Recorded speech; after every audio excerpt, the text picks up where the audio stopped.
Hello students, this is part 2 video.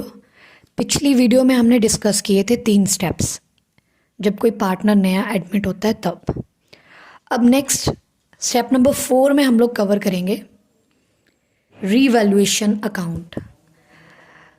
आपसे objective question भी पूछा जा सकता है। जो रीवैल्यूएशन अकाउंट है ये नॉमिनल अकाउंट है। आप लोगों की नॉलेज के लिए एक चीज़ और बता देती हूँ। पूरी पार्टनरशिप में जब भी there is a change in the ownership, either partners existing है बट वो रेशो चेंज करते हैं, आइदर कोई नया पार्टनर आता है, आइदर कोई पुराना पार्टनर जा रहा है छोड़ के, एवरी टाइम हम लोग रिवॉल्यूशन अकाउंट बनाएंगे। बट जब बिजनेस बंद होता है, डेजोल्यूशन होती है, तब हम बनाते हैं रियलाइजेशन अकाउंट। तो एक डिफरेंस भी है कि रियलाइजेशन और रिवॉल्यूशन में क्या फ़र्क होता है। रिवॉल्यूशन का बस इतना मतलब है किसी नए के आने से पहले या किसी पुराने के जाने से पहले आज तक की वैल्यूज़ को रिवैल्यूएट किया जाए और उसका जो भी प्रॉफिट एंड लॉस है वो पुराने पार्टनर्स को बांटा जाए। इस अकाउंट की एक और इम्पॉर्टेंट चीज़ है कि इसमें सिर्फ चेंजेस आएंगे। अभी मैं मतलब बताऊंगी चेंजेस का। फर्स्ट ऑफ ऑल ये एक खाता है और अकाउंट में हमेशा 2 साइड्स होती हैं, एक टू साइड एक बाय साइड। टू साइड को हम डेबिट साइड भी बोलते हैं और बाय साइड को हम क्रेडिट साइड भी बोलते हैं। मैंने यहाँ पे मोटा मोटा सा लिखा हुआ है कि जो ये टू साइड है ये बेसिकली क्या रिप्रेजेंट करती है। सपोज हमारा कोई एसेट है, उसकी वैल्यू जो है वो डिक्रीज हो जाती है। मैं साथ साथ में तुम्हें एग्जांपल देती चलूँगी। हमारे पास पुरानी बैलेंस शीट होगी। उस पुरानी बैलेंस शीट का मतलब है जब ए और बी दोनों बिजनेस चलाते थे 31 मार्च 2022 तक ए और बी ने बिजनेस चलाया इकट्ठे। अब आज 1 अप्रैल को वो सी को ऐड करने लगे हैं, तो 31 मार्च की जो बैलेंस शीट है उसमें सपोज एक एसेट है बिल्डिंग, जो हमने लिखा हुआ है 10 लाख। आज सी आने वाला है, हमने उसके आने से पहले जाके पता किया कि इसकी वैल्यू कितनी है। आज अगर मैं ये वाली बिल्डिंग बेचूं तो ये कितने पे बिक जाएगी। तो मुझे पता लगा कि ये बिक सकती है 12 लाख की। This 10 lakh in the existing balance sheet is known as book value। और आज जो मैंने 1 अप्रैल को पता करवाया कि ये कितने की बिक सकती है 12 lakh, this is revalued amount. इसका मतलब 2 लाख रुपया बिल्डिंग की वैल्यू इंक्रीज हो रही है। अगर कोई एसेट है और वो इंक्रीज हो रहा है, दैट इज अ गेन। उसको हम बाय वाली साइड इंडिकेट करेंगे। और सिमिलरली अगर मेरा कोई दूसरा एसेट है, फॉर एग्जांपल मशीनरी, जिसकी कीमत थी 12 लाख, वो आज वैल्यूड हो रही है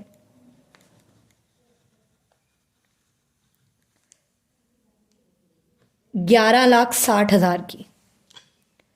तो 40,000 उसका क्या हो रहा है, डिक्रीज। प्लीज फोकस करो, हम लोगों ने रीवैल्यूएशन में नई वैल्यूज नहीं डालनी, हमने रीवैल्यूएशन में डालना है चेंज। चेंज मीन्स इंक्रीज और decrease in the value of asset और लायबिलिटी। सो अगर एसेट इंक्रीज होएगा, खुशी हो रही है हमें, हम उसको बाय वाली साइड दिखाएंगे।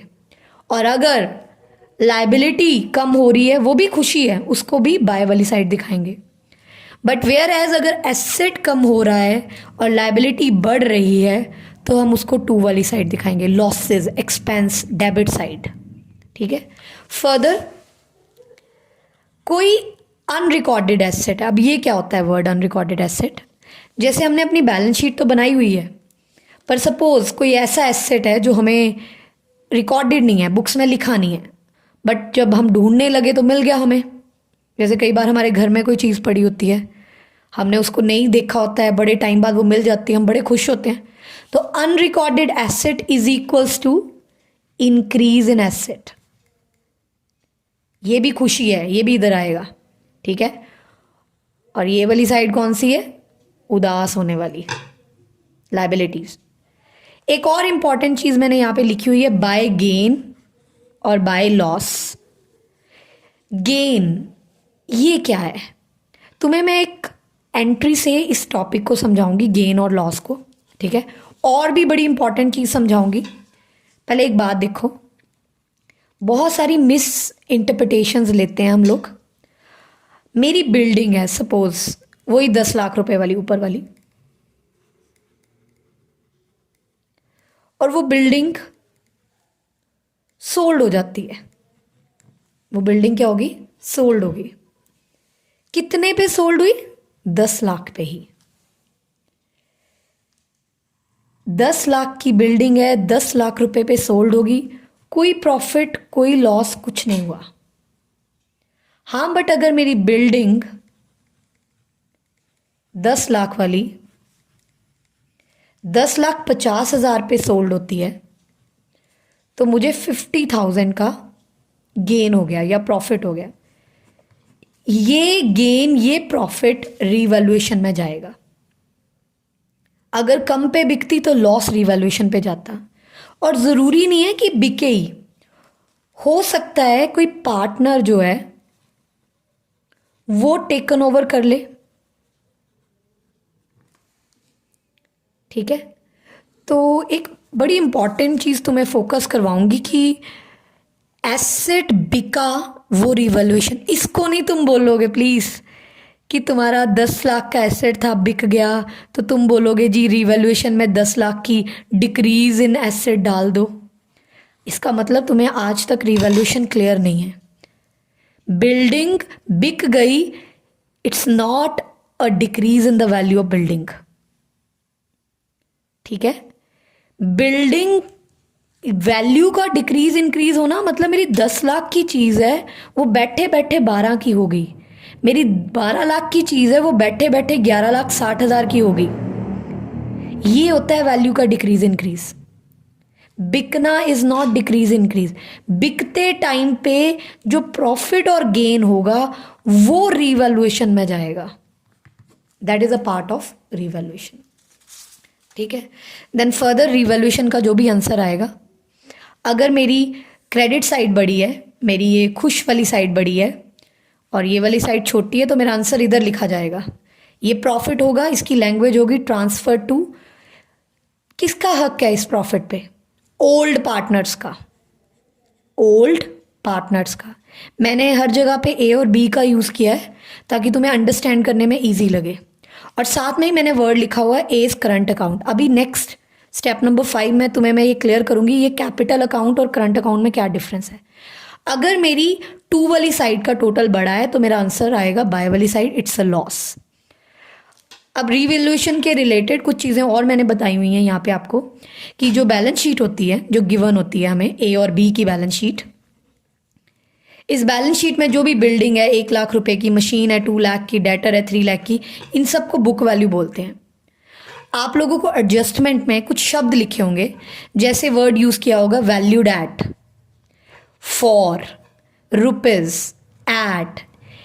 ये सब शब्दों का मतलब होता है that revalued amount is given. कभी भी रीवैल्यूड अमाउंट दिया है तो रीवैल्यूएशन में रीवैल्यूड अमाउंट नहीं आएगा। रीवैल्यूएशन अकाउंट में हम लोग डिफरेंस निकालेंगे। किस चीज का डिफरेंस? रीवैल्यूड अमाउंट या रीवैल्यूड माइनस बुक वैल्यू, इन दोनों का जो डिफरेंस होगा दैट डिफरेंस कहाँ जाएगा? रीवैल्यूएशन में। अगर बाय वर्ड यूज करते हैं वो लोग, बाय का मतलब होता है चेंज दिया हुआ है। इसकी भी एक एग्जांपल सुन लो। सपोज उन्होंने लिखा है मशीनरी डेप्रिशिएटेड बाय 10%। हमारी ऊपर मशीनरी 12 लाख की थी, नीचे लाइन लिखी है depreciated by 10%। First of all तुम लोग अमाउंट निकालोगे, 12 लाख का 10%, 1,20,000। अब बाय वर्ड का यूज किया है ना, bye means it is change. और किस तरह का चेंज है ये? डेप्रिशिएटेड का मतलब क्या होता है? डिक्रीज। एप्रिशिएटेड वर्ड का मतलब क्या होता है? इंक्रीज। सो अगर बाय वर्ड लिखा हुआ है बेटा जी, तो इसका मतलब है ऑलरेडी चेंज गिवन है। चेंज मतलब हम 1,20,000 ही रिवॉल्यूशन में दिखाएंगे, बाकी ये डिपेंड करेगा कि डेप्रिशिएट हुई है या एप्रिशिएट हुई है। ठीक है, एक और चीज कवर की है इसमें मैंने, दो वर्ड्स और, ओवर वैल्यूड और अंडर वैल्यूड। इसका क्या मतलब होता है? कभी भी तुम्हें लैंग्वेज लिख के आती है कि सपोज स्टॉक ओवर वैल्यूड है, पहली बात तो ओवर वैल्यूड और अंडर वैल्यूड का मतलब होता है जो बैलेंस शीट में अमाउंट है ना, ये देखो यहाँ पे जो स्टॉक है ना, सपोज मैं लिख लेती हूँ उसको 1,10,000 रुपये, और नीचे मैंने लिखा है ओवर वैल्यूड बाय 10%। इसका मतलब ऊपर जो अमाउंट दिया हुआ है वो गलत है, गलत डाला हुआ है। ओवर वैल्यूड है मतलब ज़्यादा दिखाया हुआ है, अंडर वैल्यूड है मतलब कम दिखाया है। हमें उसको ठीक करना पड़ेगा। ठीक है, अब ठीक करने का लॉजिक, ठीक करने का सीधा लॉजिक है, 1,10,000 वाली चीज़ है, उसको 10% ज़्यादा दिखाया हुआ है, मतलब कितने पे दिखाया हुआ है? 110 पे। So multiply with 10 divided by 110, 10,000 is the excess amount. अब इसको ठीक कैसे करेंगे? अगर स्टॉक ज़्यादा दिखाया है, स्टॉक को हमें 10,000 से डिक्रीज करना पड़ेगा। स्टॉक को 10,000 से क्या करना पड़ेगा? डिक्रीज करना पड़ेगा। और अगर लैंग्वेज इस तरह से है, स्टॉक अंडर वैल्यूड बाय 10%, तो अंडर वैल्यूड के केस में मल्टीप्लाई 10 से ही होना है, डिवाइडेड बाय 90 से। 90 से क्यों? क्योंकि 90 पे दिखाया हुआ है उसको। और अंडर वैल्यूड को जो अमाउंट आएगा बढ़ाना है ठीक करने के लिए, ओवर वैल्यूड को कम करना है ठीक करने के लिए, अंडर वैल्यूड को बढ़ाना है ठीक करने के लिए। ठीक है जी। आफ्टर दिस स्टेप रिवॉल्यूशन, हम 5th स्टेप की तरफ प्रोसीड करेंगे, and that 5th step is हम पार्टनर्स के कैपिटल अकाउंट बनाएंगे। मैंने यहाँ पे 2 तरह से कैपिटल अकाउंट बनाए हुए हैं। ऊपर एक अकेला कैपिटल अकाउंट बनाया हुआ है, नीचे 2 कैपिटल अकाउंट बनाए हुए हैं। ये सारी नॉलेज हमें पार्टनरशिप के फर्स्ट चैप्टर में, इंट्रोडक्शन चैप्टर में मिलती है, जहाँ पे वो हमें बताते हैं कि कैपिटल अकाउंट 2 टाइप के होते हैं, पर मैंने यहाँ पे उसको कवर किया है। एक मेथड होता है कैपिटल अकाउंट बनाने का, फ्लक्चुएटिंग मेथड, और दूसरा मेथड होता है फिक्स्ड मेथड। थोड़ा सा ध्यान से समझना, जो फ्लक्चुएटिंग मेथड है ना, फ्लक्चुएटिंग, उसमें जो तुम मेन कैपिटल लेके आए थे वो, जो पूरे साल में चीज़ें हुई वो, जो पूरे साल में कम हुई चीज़ें वो, सब कुछ एक ही अकाउंट में आएगा। बट फिक्स मेथड में जो तुम्हारी मेन कैपिटल है और जो नई कैपिटल लेके आया वो एक अकाउंट में रहेगा, और जो ड्यूरिंग द ईयर वाली ट्रांजैक्शंस हैं वो करंट अकाउंट में जाएंगे। ठीक है, सो अब एग्जांपल से समझते हैं। पुरानी बैलेंस शीट में ए और बी की कैपिटल दी होगी, उसको हम बाय बैलेंस ब्रॉट डाउन लिखते हैं। इसका क्या रूल है? कोई भी चीज़ बेटा जो लायबिलिटी होती है उसका ओपनिंग बैलेंस बाय वाली साइड ही आता है। ठीक है, बाय बैलेंस ब्रॉट डाउन लिखने के बाद फर्दर वो जो रिजर्व, सेकंड स्टेप में हमने एंट्री डाली थी रिजर्व्स डेबिट, वो कैपिटल अकाउंट में आ जाएंगे बाय रिजर्व्स। रिवैल्यूएशन का आंसर जो आया स्टेप नंबर 4 में, वो अगर प्रॉफिट है तो बाय रिवैल्यूएशन, अगर लॉस है तो टू रिवैल्यूएशन। नया पार्टनर जो स्टेप नंबर 3 में कैश लेके आया था वो बाय कैश। नए पार्टनर की जो गुडविल थी वो ए और बी को बांटी, वो बाय प्रीमियम फॉर गुडविल। ठीक है, और अगर गुडविल कैश में नहीं लेके आया तो बाय सीज कैपिटल अकाउंट, और 2 सेक्रीफाइसिंग पार्टनर कैपिटल अकाउंट। एक स्पेशल एंट्री भी होती है कि अगर पार्टनर्स को जो गुडविल मिली है वो विड्रॉ कर लें, बिजनेस से पैसा जाएगा तो 2 कैश होगा।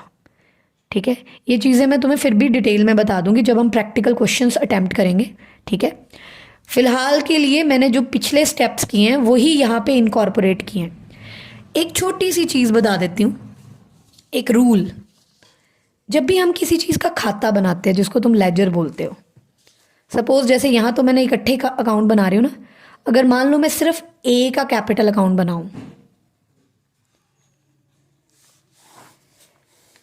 लेजर का रूल होता है कि लेजर में कभी भी ए का अपना नाम नहीं आएगा, ए के अकाउंट में कभी भी ए का नाम नहीं आएगा। फॉर एग्जाम्पल, पहले बाय बैलेंस ब्रॉट डाउन तो आप लोगों को समझ लग गया कि ओपनिंग बैलेंस है। सपोज एक एंट्री है, जैसे हमने एंट्री डाली थी reserves account debit to as capital to B's capital to C's capital. Sorry, C को नहीं करेंगे अभी, ए और बी सिर्फ। मान लो मेरे रिजर्व थे 10,000 के और मेरी रेशो जो है वो 3:2 थी। सो 6,000 इसका, 4,000 इसका। अब ये एंट्री को मैंने एक एक अकाउंट में डालना है। ए खुद 2 है, ए ने दूसरे का नाम यूज करना है, मतलब बाय क्या लिखना है, रिजर्व्स। अगर ए खुद 2 है तो वो किसका नाम लिखेगा, रिजर्व का, बाय रिजर्व। नाम रिजर्व का लिखेगा, बाय रिजर्व, पर अमाउंट वो डालेगा जो उसके अमाउंट नाम के सामने है, 6,000। तो लेजर बनाने का ये रूल होता है। फिर हम जो लेजर बनता है उसको बंद करते हैं, टोटल लगाते हैं और एक तरफ के बैलेंसेस माइनस करके बैलेंस कैरी डाउन निकालते हैं। ये न्यू बैलेंसेस है, इसको क्लोजिंग बैलेंस भी बोलते हैं। अब जो हमारा दूसरा मेथड है उसमें फिक्स कैपिटल अलग रहेगी और करंट कैपिटल अलग बनेगी। करंट कैपिटल के भी हो सकता है बैलेंस शीट में अलग से बैलेंसेस दिए हों। करंट कैपिटल एक ऐसी कैपिटल होती है जिसका डेबिट और क्रेडिट दोनों बैलेंसेस हो सकते हैं। अब इस केस में जितनी भी इस साल की एंट्रीज हैं, रीवैल्यूएशन का answer, premium for goodwill, reserves, revaluation का लॉस, वो सारी एंट्रीज करंट अकाउंट में आएंगी। सिर्फ जो सी कैपिटल लेके आया और ए और बी की जो मेन कैपिटल थी वो ऊपर कैपिटल अकाउंट में आएगी। बाकी सारी चीज़ें जो ड्यूरिंग द ईयर वाली हैं वो करंट अकाउंट में आएंगी। ठीक है, और स्टेप नंबर 6 जिसमें हम लोग दोबारा बैलेंस शीट बनाएंगे। ये जो दोबारा बैलेंस शीट बन रही है एडमिशन के बाद, अब ये बैलेंस शीट का मतलब है ये ए प्लस बी प्लस सी की बैलेंस शीट है। बैलेंस शीट बनाने का रूल है ओल्ड बैलेंस शीट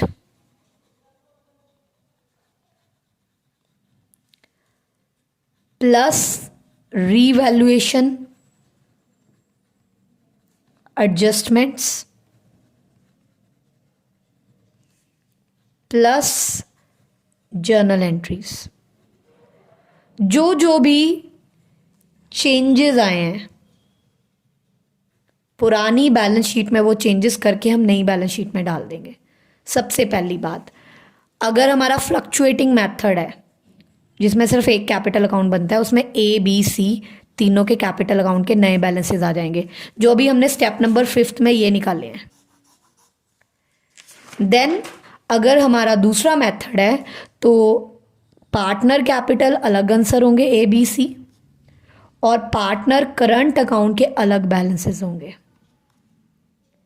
पुरानी लायबिलिटीज़, अगर कोई लायबिलिटी इंक्रीज हुई है तो उसको प्लस कर लेंगे, अगर कोई लायबिलिटी डिक्रीज हुई है उसको माइनस कर देंगे, अगर कोई अनरिकॉर्डेड लायबिलिटी आ गई है तो उसको भी रिकॉर्ड कर लेंगे।